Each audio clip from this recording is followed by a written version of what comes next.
Yeah. What a weird way to start a podcast. This is the Triggerman podcast episode 25. I have a teleprompter now. Dude, I don't know what the fuck is up with my my short-term memory or any kind of fucking memory. I don't have it anymore. It's so weird. Maybe I'm dying. I don't know. It's something's wrong. Something's not up, but I don't remember shit. I forgot the name of my neighbor yesterday. I was like, yeah, dude, my neighbor, he's really fucking cool. He's like, blah, blah, blah. And I was like, what the fuck is my neighbor's name? I think I'm dying. I'm just going to put it out there. This could actually be the last Triggerman podcast. That is not a, a cry for help. But I'm just saying, that's what happens. Anyway, Triggerman podcast, episode 25. It's on. Because I haven't decided what the title of the video is right now, but it's obviously going to be based off my trip to Vegas over the weekend. I went to UFC 246, so I might get random people that click on it and are like, who the fuck is this fucking idiot? And you would be right in your assumption. I am exactly that, just some fucking idiot sitting in my bedroom, going to talk about stuff that I have. I'm not by no means I'm not a professional analyst. I'm not a professional anything. I'm a professional fucking idiot maybe, but for I'd say 12 years, and it's got worse and worse as the years have gone on. I'm fucking completely obsessed with MMA, mainly UFC, because it's the Premier League of fucking fighting.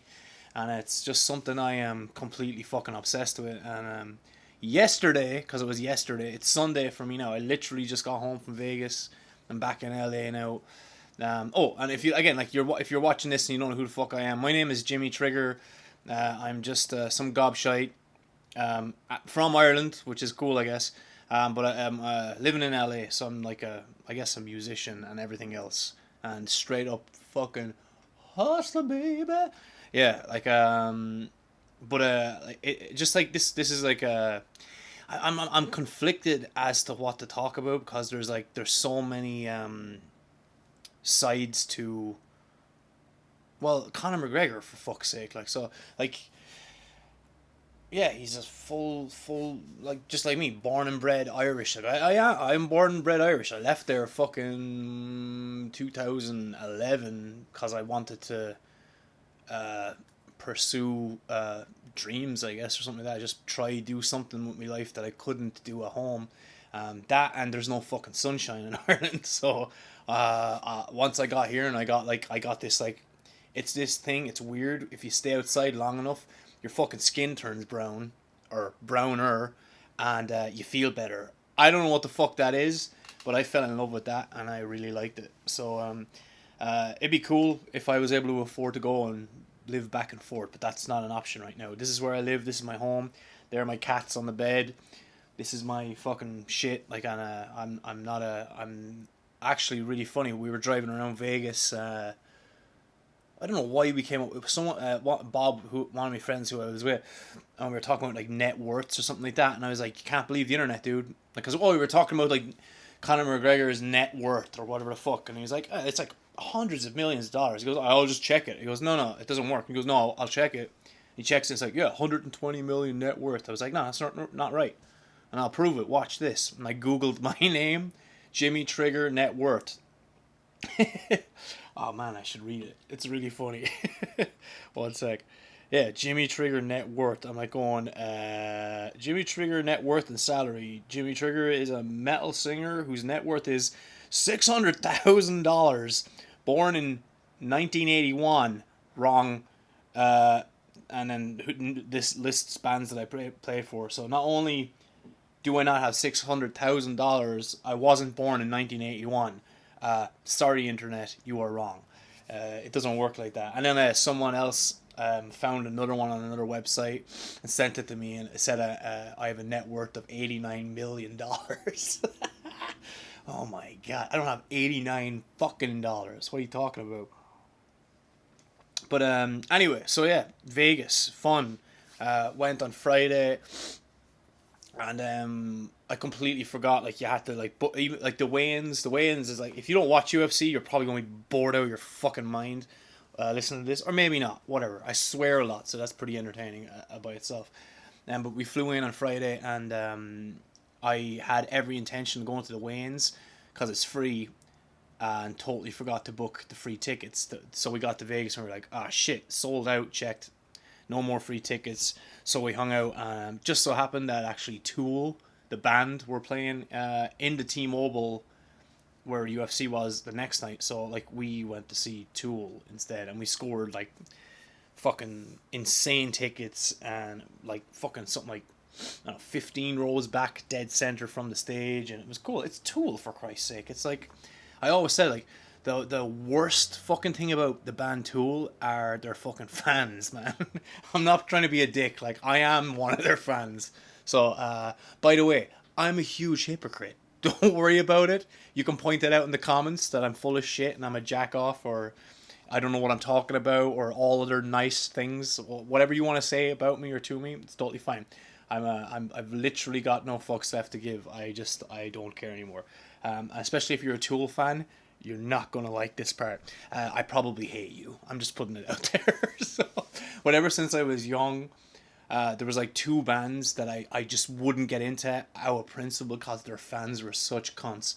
And one was Tool, and the other was Pearl Jam. And I fucking love Pearl Jam, and I love Tool as well. Like they're great. Like, but I fucking hate their fans. Like they fucking suck. I don't care.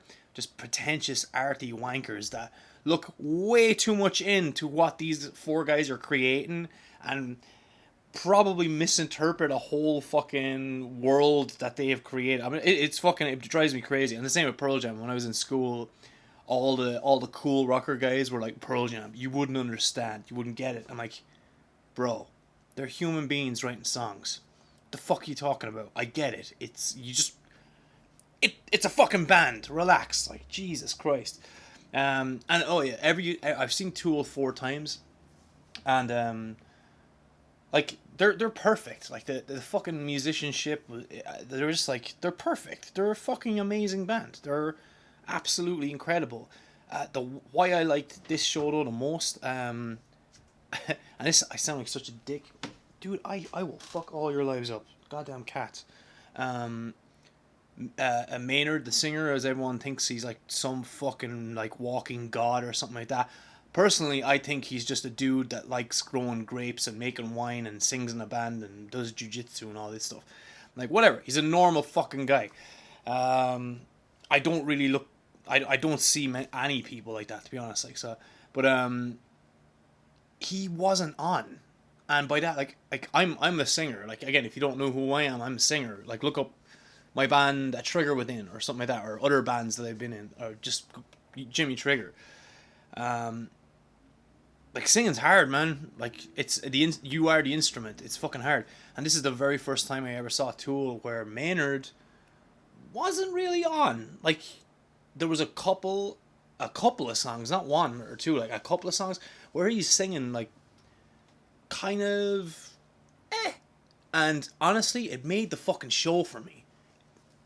For the reason, like, it fucking humanized the band, and it was like, I liked it. Like, Danny Carey, the drummer, that he couldn't make a mistake if he had all his bones broken in his body. It's insane. Like, and then the two guys, like, always perfect, whatever. But I liked it. I liked that, like, there was a little just discrepancies and like just like hiccups, and like maybe he was sick or something. I don't know, but I liked it. I enjoyed it more. I was like, oh, look, they're not fucking robots. They're not like fucking this like it's not perfection. No band is. No, there's no such thing as perfection. Like, looking for that, especially as a singer, like, dude, anything can go wrong. Someone can sneeze on you, and then you're dead. Like, you know, it's just like, because your voice, your body's your instrument, and it was awesome. They had a killer stage show. They played like a 2 hour set, and just jerk off fans everywhere, and guys on ecstasy. And I don't fucking do drugs. By all means, do whatever the fuck you want to do in your own time. I don't. That's all I'm saying. Like, but there was this jack off fucking obviously on Molly or something like that sitting right in front of us, just him and his like just trashed girlfriend, molesting each other and bumping off. Like if they were sitting in my row, I would have buried him under the seat. Like no one would have ever seen him again. It was very annoying. And then there was just like the normal fans, but you could hear conversations. Like it's just really funny. Like I don't like. It kind of coincides with like UFC fans. A lot of them are fucking jack-offs as well. A lot of them are what do you call them? Armchair keyboard warriors. What are armchair keyboard warriors, like, or whatever the fuck. All opinions, all advice, and all of it's completely useless. It's so fucking stupid. I kind of like it. Like I have a name for the guys that, like, because I watch an awful lot of fighting. Like it's a hobby. I really like it. I've never been in a competitive fight ever. I've just got punched in the face a few times for no reason. But so like I have this like insane respect for an art form. Like I always say, like, I meet a lot of famous musicians, and like I bump into actors, like famous fucking actors. I live in fucking Hollywood, like. I say what's up or whatever like that, and I'm like, yeah, cool, and I'm never really taken back. But right before we left in the airport over here, like I live near Burbank Airport and in North Hollywood, and we walked in and I saw the back of this man's head, and I froze, and I went, "That's Chuck Liddell," and I froze. I panicked. I was holding 2 bottles of water. I was looking around, going like, "What do I do?" And I love it. Like I love it. It must be so cool. And I kind of get like, I'm not famous. I'm not really anything. Even though I did get noticed at Tool, and I did take a couple of pictures. It was cool. It's nice. Like I honestly, I genuinely appreciate it. It means someone's listening to either this or my band or something like that. But it gave me a new appreciation for like the that kind of excitement that is when people meet people, you know, like, cause I don't get it. Like I don't meet people and go, oh my god, and it happened, and I felt really good, and it happened years ago. I met Nate Diaz, another really famous fighter, in a coffee shop, like, and I was like, oh Jesus, this is fucking crazy, and like I don't know what to say to these people. I say, hey, like, I love your work, appreciate you for all you've done, and I asked Chuck Liddell for a picture, like a big douchebag. Took a selfie. I looked like a big nerd. It was great, and I really I actually liked that feeling. So like, again, I have to emphasize, I'm not fucking famous. I'm not special. I'm not anything. I'm just a guy that's like literally doing anything like you could do it. Like I'm not doing. I write songs. I put them on the internet. I play shows. I have a stupid haircut. You could have a stupid haircut. You know, you can write songs too. Like,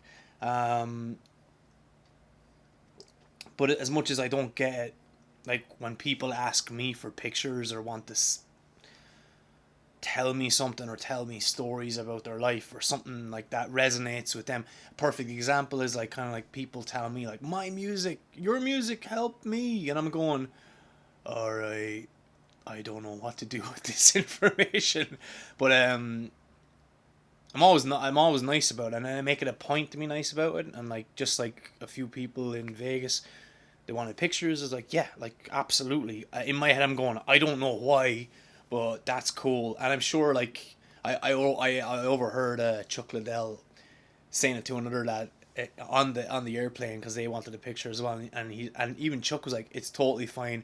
It happens all the time. And I'm like, no shit, dude. You're like a fucking Hall of Famer. Like, it's just like, it was so cool. It was nice. It was just like, and it gave me an appreciation for it as well. I'm like going, holy shit. Like, if someone walks up to me and is that giddy, yeah, like, I guess it makes me feel special. That's really fucking cool. I really appreciate it.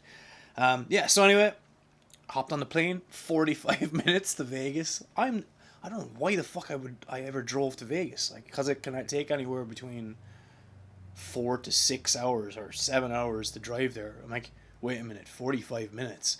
So we were there in 45 minutes. My head started to dip, like, because you get like sleepy or whatever. And then the lady was like shaking me to wake up right here. Got out, went to the hotel, stayed in the Stratosphere, and then just, what did we do? Yeah, we went to Tool.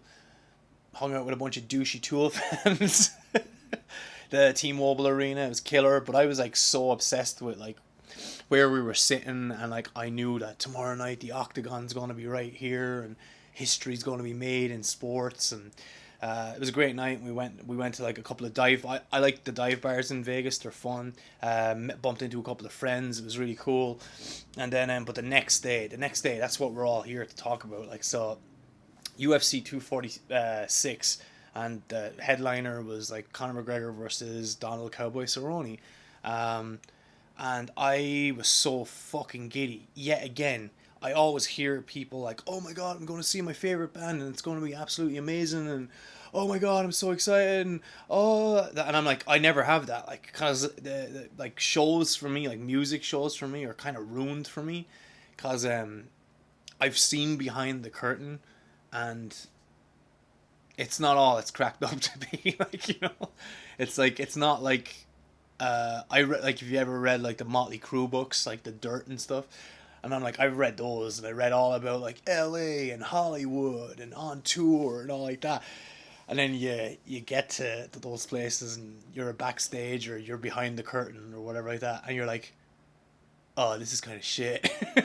It's like there isn't like mountains of cocaine and hookers bent over and you fucking snorting cocaine out of some chick's asshole or whatever the fuck it is. There's none of that. It's just like, there's a crate of water and a veggie tray. Is it kind of cold in here? I don't know. Is it too hot? I don't know. I'm bored. It's like, it's not all it's cracked up to be like. So thank God we have fucking Netflix and stuff nowadays. But when we got to we went down to the T-Mobile Saturday. I couldn't wait to get there. I went early. I was there at like 5:36, catch the prelims, all that shit. I was just like, I sat there, killer seats, looking straight across the octagon. I'm like just watching celebrities roll in, actual fucking famous people, and people taking pictures with them and all that shit, and wore my green shirt and my Ireland #1 shirt, and I was just so giddy. It was so nice. I haven't had that in so long, and I kind of miss it. Like, being that excited for something is fucking like, I don't know. It's fucking cool. Like, it was just something new for me. I'd never been, and I've only ever seen it on TV and the internet and watched it on my phone and all that shit. And the first fight I was like, there's this like 20-year-old chick, like Macy Barber is her name. She fought the last fight of the prelims, and I just like, I fucking love her. So, and then I told him bet money on the other girl to win because the odds were so fucking insane, and poor fucking Macy like blew her knee out or something and got pummeled by Roxanne, the Happy Warrior, and Bob won a lot of money. It was great. So that was a good start to the night, and then the main card started, and I'm just getting more and more progressively more giddy as the night goes on, and as the main event happens, it's just like, I don't know how to explain it. Like, so like, I think I could probably do a couple of podcasts just on this subject alone, but like, I jokingly said to Bob, like, I was like, oh, I might cry. Like, I'm not gonna lie. Like, I might actually cry. Like, I don't know. I can't promise you. And it's so fucking special to like watch someone. Why is my computer off? That worries me. To watch someone like, I think I'll do a separate podcast. Like, whatever you think about like Conor McGregor personally, well, to me it's fucking irrelevant. Like, I don't care. I just think it's so funny. Like some people can do no right. Like, it doesn't matter what they do, they're always in the wrong. And he's definitely one of those people. He's a polarizing figure, and like, it's upsetting because I guess he's current, or I'm not being a dickhead in saying this, like, so actually call my ma a dickhead or something, because this is a quote from her. She always said to me, and it's something that always stuck to me, is like if you're not from Ireland, I don't know, like, maybe it doesn't apply, like, but I think it's everywhere, that like, I was always told by her, and See, I'm fucking tiptoeing around this because I'm trying not to be offensive or, like, I still love home. Like, I think Irish people have something very special as well. Like, but my ma always said, like, Ireland is a nation of begrudgers. Like, they love it when you're doing okay and you're not like, you don't elevate yourself to a status that's bigger than they are, like, or whatever like that. Conor McGregor is like, he's they haven't invented a word for what he is. Like, he is literally the biggest star in combat sports that's probably ever existed. And like, anyone that's listening to this going, "Fuck you, Mike Tyson, Muhammad Ali." No, look. Watch all the interviews, guys. Watch the post pressers. Watch the pre pressers. Watch other fighters. It's unanimous. It's a general consensus among all people that work in that area, their expertise, and they all agree. He's on like a different plane. He's as big or bigger than Mike Tyson and Muhammad Ali. Maybe put together. I don't fucking know. I love Mike Tyson. Don't get me wrong. But once you get to that stage, people turn on you, and it's really fucking weird. And it's happened to me, and I need to emphasize this. I'm not trying to belittle who I am or anything I've accomplished for myself in my life, but people do it to me, and I'm like going, bro, I live in like an apartment with 2 cats, and like, this is my bedroom. Like, you know, I'm not doing anything special. Like, hating me is a waste of time and is kind of fucking stupid as well. Like, and have I said I'm a fucking idiot that, like, I posted earlier, it goes like, doing a new podcast later on, probably a lot of irrelevant and redundant opinions on shit that I really don't know what the fuck I'm talking about. I'm just blabbering on to a camera, and that's it. That's all it is. But like, once you elevate yourself to a stat, like, people look for things to bring you down. And the same with me. It happened to me a long time ago at home when I first came to America in 2009. Recorded an album. I got really excited, and I posted it on like the Irish music forums and all like that, and I got ripped apart. You're a sellout. Fuck you.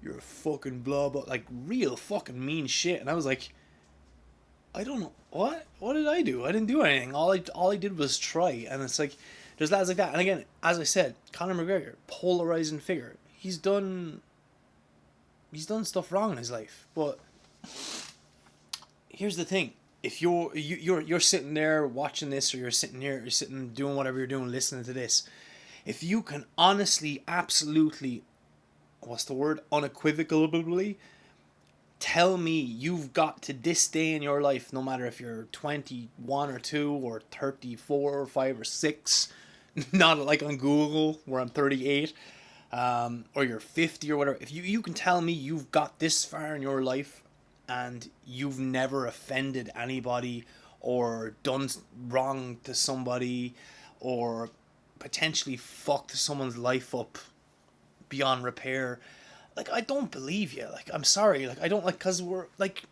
very like, humans are very volatile creatures. Like, the thing is, we're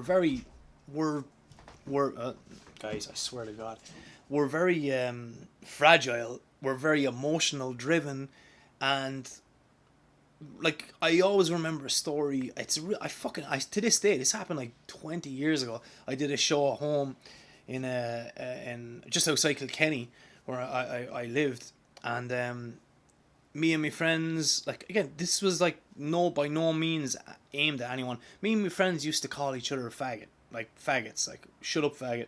It's a horrible word, don't get me wrong. Like, it doesn't, like, to me, it still doesn't really, like, I find no real, because I'm not offended by it. Let's put it, like, certain words, like the N word, like, if someone says that, it's like, it just fucking goes through me. I think it's disgusting. But like, me and my friends used to call each other that F word, that derogatory term for a homosexual person, all the time. And I remember we were calling each other names, and I said it, and then it turns out, like, this kid was walking up behind me that was like 14 or 15, that just came out that he was like gay, and he heard me say it, and apparently I ruined his fucking life for like a year or two until I found out. Never saw him again, and he was coming up to ask me for a fucking picture, I felt like such a jerk. And how I found all this out was like, his friends told me like a year later, yeah, you called him this, and I was like, oh, I definitely didn't. Perfect example of me fucking up someone unintentionally. So the fact that I got to like 36 years old and I'm like, yeah, I'm perfect. Conor McGregor's a fucking jack off. Like, he's done all this mean shit and he punched people and he's like, again, allegedly molested or done bad. I'm like, shut the fuck up, right? Because here's the thing, right? Like, again, if you don't know who I am, even better. I actually prefer that. Like, so, and if you do know who I am, like, I was in like a it wasn't a high profile relationship. It was just like a public relationship with a public figure or whatever like that. So like when that ended, I started getting messages and saw stuff online about me and stuff that I allegedly did, and I was like reading it going, none of this fucking happened. So like I can't get upset about stuff that didn't happen. Like, you know, I'm not even going to go into it. But it's just like I read stuff about me. Again, nobody fucking like minuscule in a universe that Conor McGregor is the universe. I am not even Stardust. I'm minuscule. Like, I'm reading stuff online about me. I'm just like, oh, well, none of this is true. So went on about me day, and I'm sure he does as well. But the fact of the matter is, he does amazing things.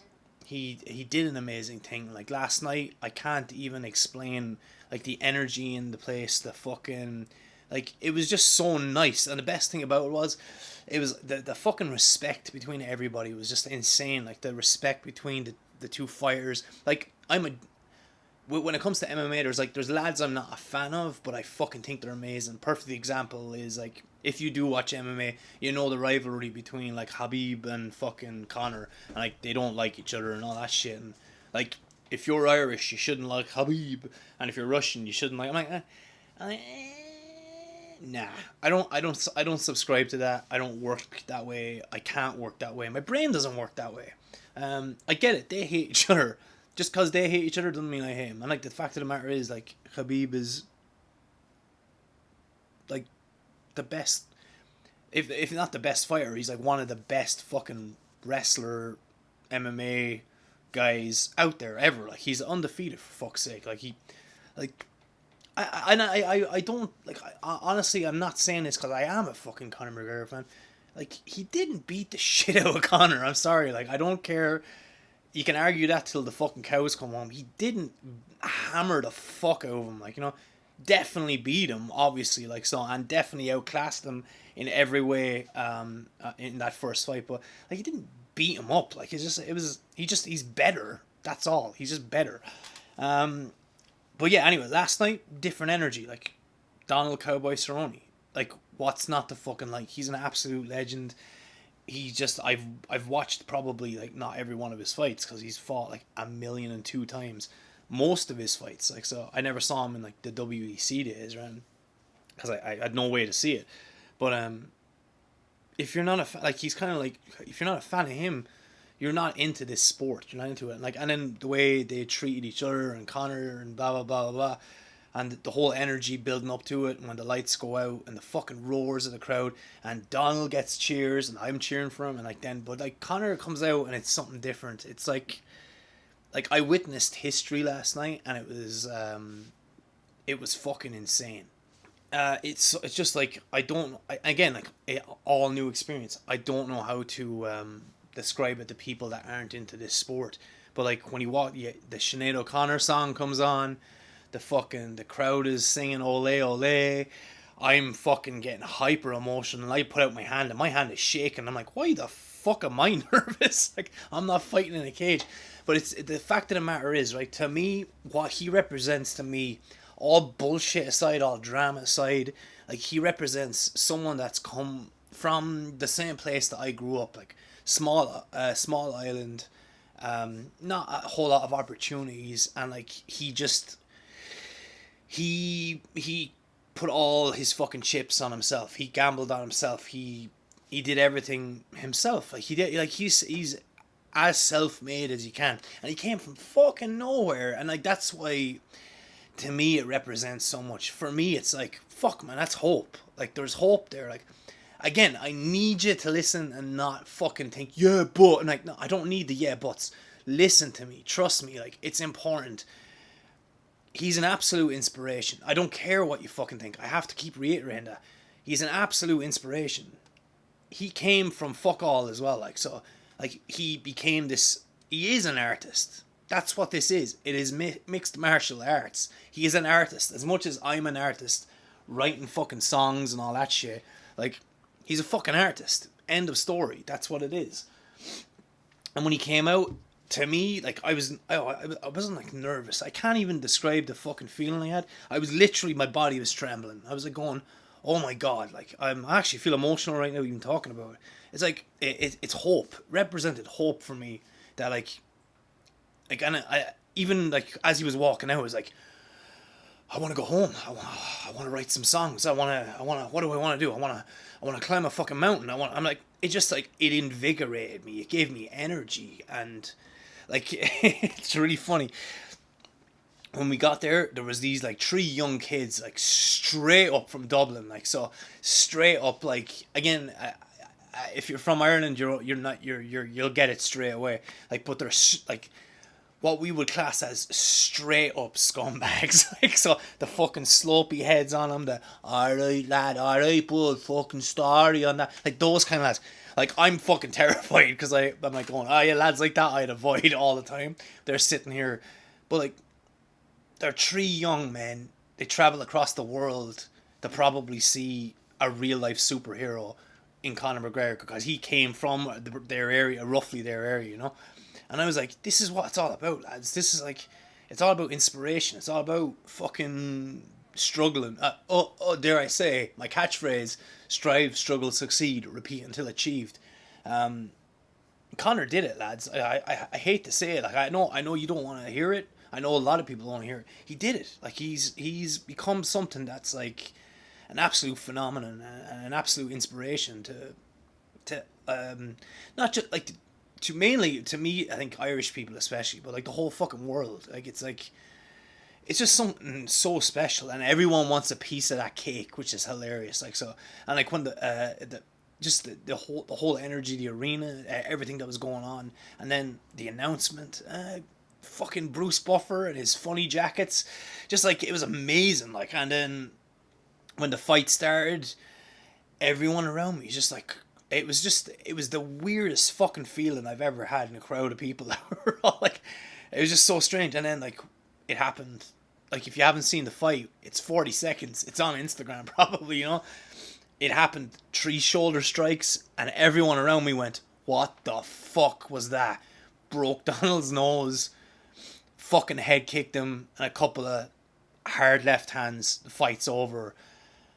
It was like a fucking earthquake. The entire arena just erupted. It was insane. I swear to God, I was desperately trying not to cry. Because it was so special. It was so fucking cool. Like, I did not cry. Ugh. I held that shit. I buried my emotions like a man. God damn it. Yeah, it was just so fucking weird. And everyone was happy. Like, everyone was concerned for Donald, and everyone was overjoyed with what had just happened. And it was so cool.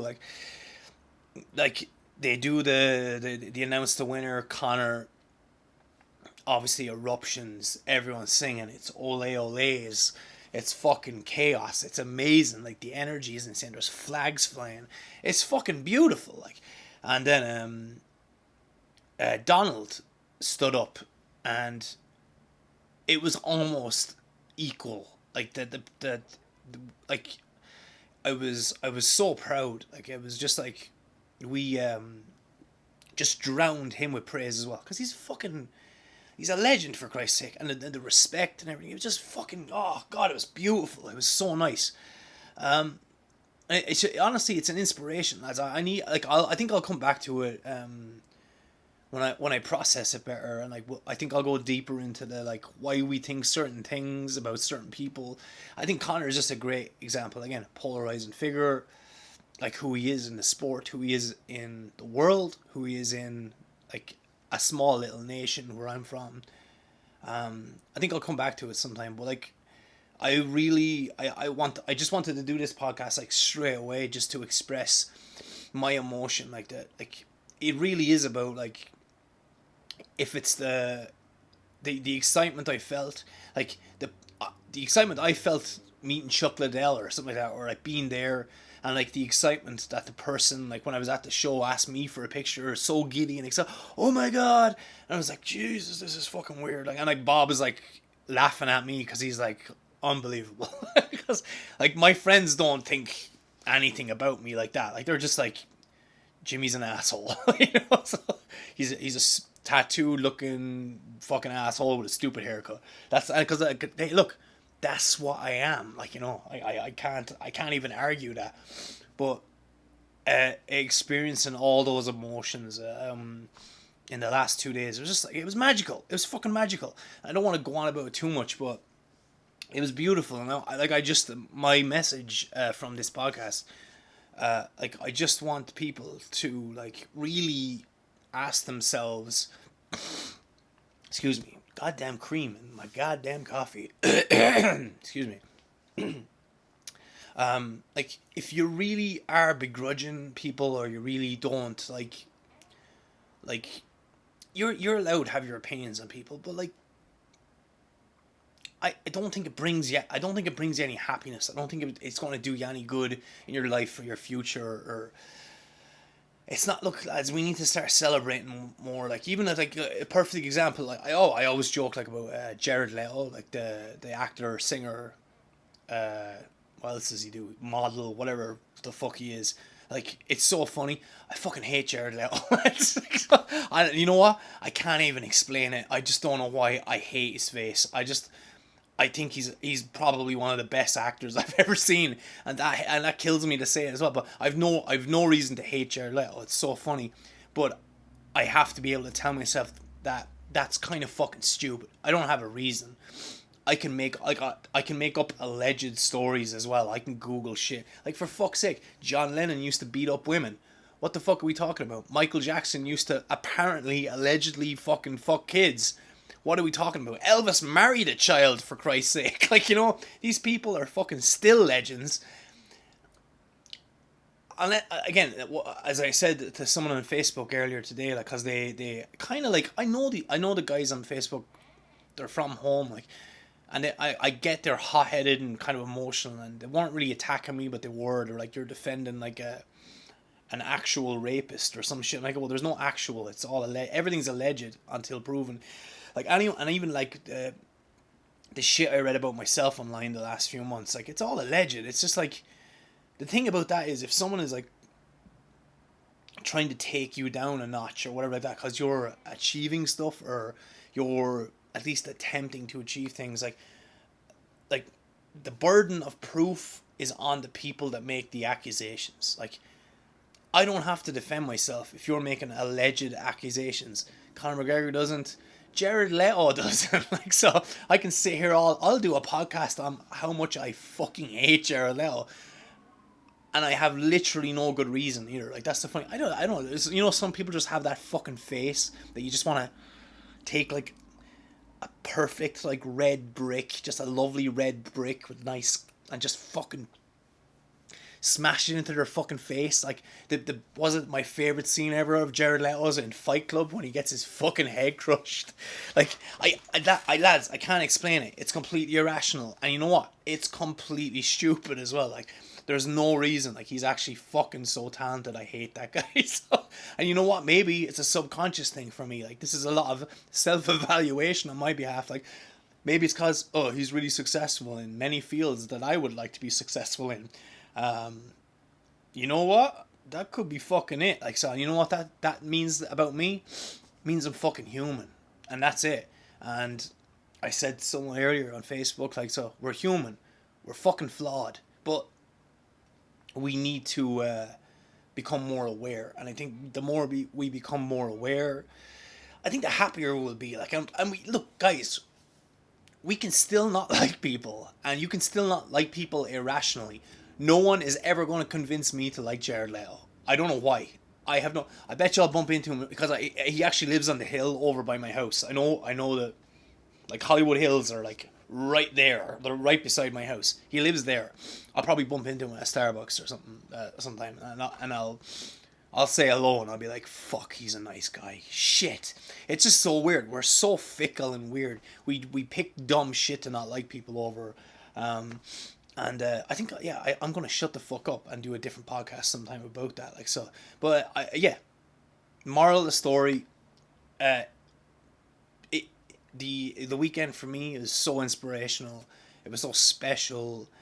It was so emotional. Like, it was just amazing, and I took a lot from it, and I learned a lot as well by looking around and seeing the kind of people that were there and the conversations that were going on, and reading the stuff online and the reactions and stuff. And I was like, fuck, man, we're all so fucking fragile. We're all so flawed. It's just like crazy. Like, so, and so is Conor McGregor, by the way. He's not getting away with this shit either. Like, you know.